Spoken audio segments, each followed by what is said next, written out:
Pemerintah terus berkomitmen untuk mewujudkan kedaulatan sumber daya alam dan meningkatkan nilai tambah di dalam negeri, terutama dalam rangka pembukaan lapangan kerja yang sebanyak-banyaknya dan peningkatan penerimaan devisa serta pertumbuhan ekonomi yang lebih merata.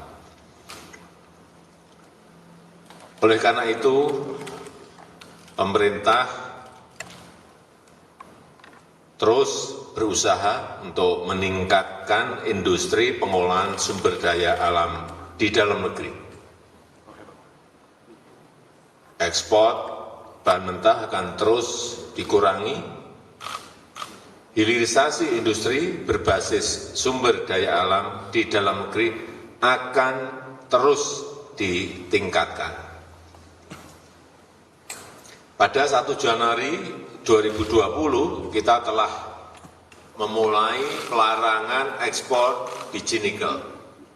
Hasilnya nilai ekspor nikel semula hanya 17 triliun rupiah atau 1,1 miliar US dollar di akhir tahun 2014 melonjak meningkat menjadi 326 triliun rupiah atau 20,9 miliar US dollar pada tahun 2021 atau meningkat 19 kali lipat. Perkiraan saya tahun ini akan tembus lebih dari 468 triliun rupiah atau lebih dari 30 miliar US dollar. Ini baru satu komoditi saja. Oleh sebab itu, keberhasilan ini akan dilanjutkan untuk komoditas yang lain. Dan mulai Juni 2023, pemerintah akan memberlakukan pelarangan ekspor biji boksit dan mendorong industri pengolahan dan pemurnian boksit di dalam negeri.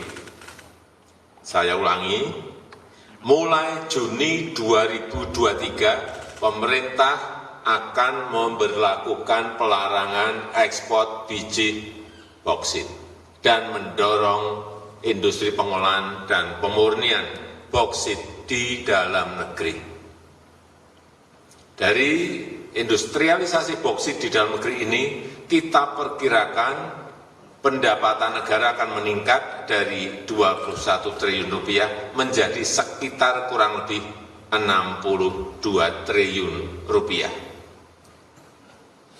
Pemerintah akan terus konsisten melakukan hilirisasi di dalam negeri agar nilai tambah dinikmati di dalam negeri untuk kemajuan dan kesejahteraan rakyat. Saya rasa itu yang ingin saya sampaikan. Terima kasih. Wassalamualaikum warahmatullahi wabarakatuh.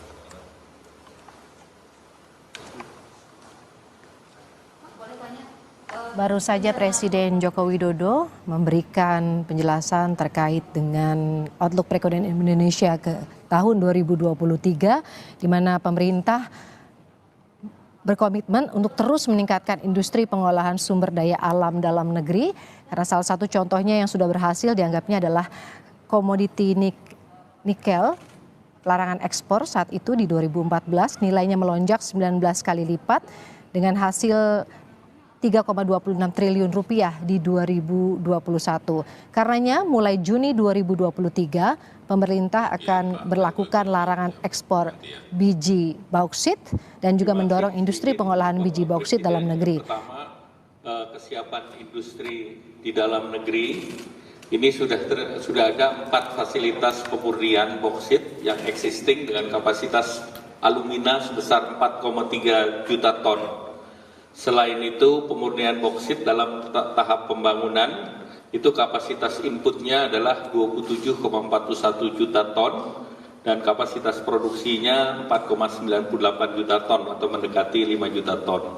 Dan cadangan boksit kita kan besar, 3,2 miliar, dan ini bisa memenuhi kapasitas sebesar 41,5. Jadi dari jumlah smelter yang disiapkan 8 tersebut masih bisa 12 smelter lain, dan ketahanan daripada boksit kita itu antara 90 sampai 100 tahun masih cukup reserve yang ada.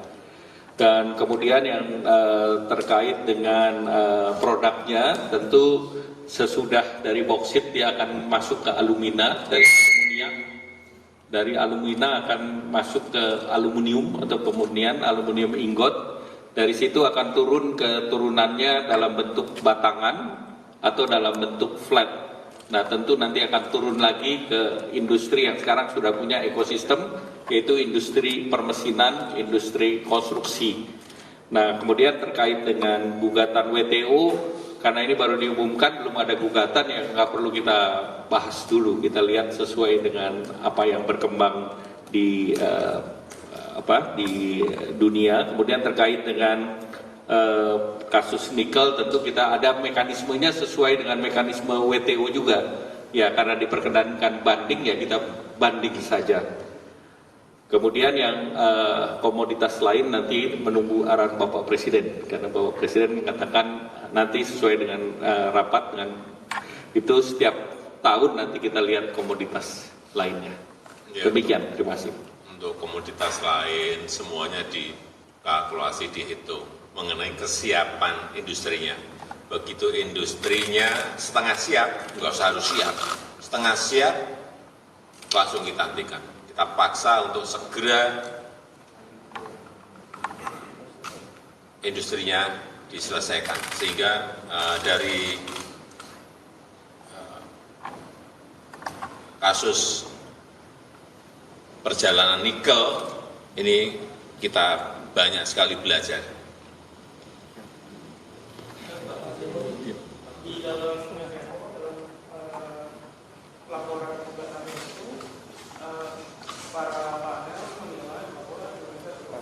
Indonesia telah menyalahi GAT 94 pasal 11 dan pasal 10. Itu di situ dituliskan bahwa nikel bukan barang esensial seperti barang pangan lainnya atau barang pangan esensial, maka tidak boleh ada larangan ekspor. Kalau menurut Pak Jokowi sendiri, itu pandangan WTO tepat atau gimana, Pak? Makasih. Ini kan kita sedang berproses, makanya mungkin pandangan kita akan dimasukkan di dalam dokumen banding. Karena kita sedang berproses dengan EU, tentu kita punya posisi sendiri. Tentu posisi ini akan dibahas di dalam majelis yang banding nanti. Jadi tentu kita akan bahas di sana. Demikian, terima kasih. Kita ini ya, saya tambahkan, jadi kita ini bukan tertutup. Kita akan mempersilahkan, kita ini terbuka, mempersilahkan siapapun dari negara manapun, perusahaan di dalam negeri maupun dari luar, untuk ikut bersama-sama membangun industrinya di Indonesia yang berkaitan dengan nikel, yang berkaitan dengan boksit, yang berkaitan dengan tembaga, yang berkaitan dengan timah. Kita ini terbuka, mau kerjasama dengan BUMN silahkan, mau bekerja sama dengan swasta silahkan, mendirikan sendiri silahkan. Tapi kita ingin yang namanya pajak itu ada di dalam negeri, yang namanya PNBP itu ada di dalam negeri. Kalau kita ikut join, yang namanya dividen itu ada di dalam negeri, yang namanya royalti itu ada di dalam negeri, dan yang namanya kesempatan kerja itu ada di dalam negeri. Yang kita inginkan itu, masa nggak boleh? Kita akan terus. Izin Pak Presiden, mau bertanya lagi, pendalaman sedikit. Dari selama ini sebenarnya menjadi konsumen terbesar dari bauksit mentah Indonesia itu negara mana, dan apakah tidak dianggap kalau di Indonesia itu kan cadangan bauksitnya sekitar 4%, lebih tinggi Vietnam atau Australia lah gitu yang terbesar gitu, yang lebih besar. Apakah tidak dianggap itu akan memberikan keuntungan selama proses pelarangan ini terhadap negara tetangga? Itu yang pertama. Yang kedua, ketika larangan ekspor barangkali ada penurunan terhadap pajak atau devisa atas larangan tersebut? Apakah sudah ketahuan nilainya berapa dan seperti apa nilai yang kerugian yang dihasilkan? Dan yang ketiga, untuk detail sedikit Pak, apakah ada kadar tertentu terkait boksit ini yang dilarang atau semua bentuk mentah boksit? Terima kasih. Jadi pelarangan seluruhnya boksit mentah termasuk yang dicuci. Selama ini kan boksit bisa dicuci kemudian diekspor. Nah sekarang yang dicuci pun tidak boleh, harus diproses di Indonesia dan itu mulai Juni tahun 2023. Nah saat sekarang jumlah daripada import aluminium oleh Indonesia itu 2 miliar dolar. Jadi tentu dengan adanya pabrik nanti berproses di Indonesia, 2 miliar dolar ini menjadi penghematan devisa. Dan tadi pertanyaan ada negara lain kan sumbernya masih ada negara lain juga yang bisa mensuplai terhadap boksit, termasuk di Australia. Jadi tentu tidak mengganggu supply chain dari mereka. Karena selama ini ya memang kita ke berbagai negara termasuk Cina dan Australia. Tapi jumlahnya relatif tidak signifikan. Ekspor dalam bentuk pencucian itu antara 500 sampai 600 juta dolar. Jadi itu yang dikompensasi nanti dengan investasi dan juga tadi penghematan devisa yang minimal 2 miliar dolar dan tadi ekspor yang diperkirakan juga bisa mencapai nilai yang cukup signifikan sekitar 62 triliun. Biasanya awal-awal memang terjadi penurunan ekspor. Biasanya. Tapi begitu nanti tahun kedua, ketiga, keempat itu mulai kelihatan lompatannya. Ini pengaman kita di nikel seperti itu. Jadi jangan ragu-ragu, saya sampaikan kepada para menteri, jangan bimbang mengenai policy ini. Jadi kita harus yakin.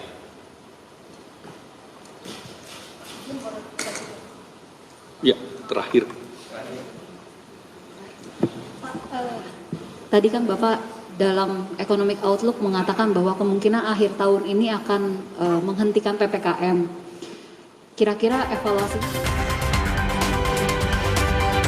dan apakah akan betul-betul kabar gembira ini akan disampaikan kepada masyarakat? Dan kedua Pak, kan pemerintah juga akan memberikan insentif untuk mobil listrik, kendaraan listrik, sepeda maupun mobil. Apakah juga akan diberikan kepada bus angkutan umum yang juga berbasis listrik? Karena kalau mobil atau sepeda motor, kebanyakan kan yang akan membelinya orang-orang yang memang mampu, kebanyakan orang-orang yang kaya. Artinya subsidi itu akan kena ke orang kaya, Pak. Bagaimana tentang itu? Makasih, Pak. Izin Pak Presiden. Jadi pertama terkait dengan PPKM kemarin kami sudah laporkan ke Bapak Presiden mengenai kesiapan, terutama tentu sudah hampir 1 tahun Indonesia landai. Artinya berdasarkan kriteria dari WHO di level 1 dan itu sudah 12 bulan. Artinya secara negara sebetulnya kita sudah masuk pandeminya sudah berubah menjadi endemi dan ini sudah level 1 dan terakhir kan kita semua di bawah 2.000 orang. Nah tentu masih ada persiapan yang akan dilakukan oleh Kementerian Kesehatan antara lain zero survei. Tapi ya insya Allah ini bisa dilakukan. Kemudian yang terkait dengan mobil listrik, ini sebetulnya insentif yang dilakukan oleh semua negara. Karena kunci dari kita adalah energi transisi. Dan energi transisi pengguna salah satu terbesar adalah sektor otomotif. Dan sektor otomotif ini negara Eropa semuanya memberikan insentif. Dan insentif itu didesain ada capping price kendaraan. Jadi kita Indonesia juga akan mempersiapkan tidak semua mobil itu listrik yang untuk yang kaya ataupun yang mewah diberikan subsidi, tetapi dengan harga tertentu. Ini kebijakannya sedang dievaluasi. Kemudian juga yang disubsidi tentu karena kita tahu bahwa mobil listrik jauh lebih mahal daripada mobil biasa dengan harga 30% lebih tinggi. Negara kompetitor kita paling dekat, Thailand pun memberikan subsidi yang sama. Dan kedua, kita butuhkan market pengembangan pasar supaya jumlah mobil listrik itu bisa mencapai minimal 20% di tahun 2025. Atau kalau 20% itu sejumlah 400.000 unit. Nah ini nanti bukan subsidi ya, insentif kita berikan dalam rupiah tertentu. Ini sedang bicara dengan Bu Menteri Keuangan, nilainya 5 triliun, nanti dibagi motor berapa, mobil berapa, bus itu kita akan pertimbangkan juga. Terima kasih. Jadi kembali ke PSBB, PPKM itu saya masih menunggu seluruh kajian dan kalkulasi dari Menko maupun dari Kementerian Kesehatan. Dan saya kemarin berikan target, minggu ini harusnya kajian dan kalkulasi itu sudah sampai ke meja saya sehingga bisa saya siapkan nanti keputusan Presiden mengenai penghentian PSBB PPKM. Kita harapkan segera sudah saya dapatkan dalam minggu-minggu ini. Kemudian mengenai insentif untuk mobil listrik, ini kita harus lihat ya bahwa sekarang ini hampir semua negara sudah melakukan. Dan pemberian insentif ini dilakukan dengan kalkulasi dan kajian serta mempelajari negara-negara lain, utamanya di Eropa yang sudah melakukan. Kita harapkan dengan insentif itu industri mobil listrik, motor listrik di negara kita bisa berkembang. Kalau berkembang, pajak pasti meningkat, PNBP pasti bertambah, dan yang paling penting akan membuka lapangan kerja yang seluas-luasnya karena ini akan mendorong industri pendukung lainnya. Dan insentif untuk angkutan umum selama produksinya di dalam negeri tentunya hitungannya berbeda. Nanti kalau sudah hitung-hitungannya final, keputusan ini final betul, baru akan kita sampaikan. Ya, saya rasa itu. Cukup. Cukup. Satu terus.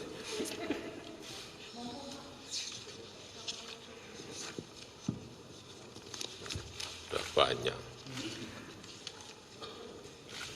Nanti kasih Pak Menko.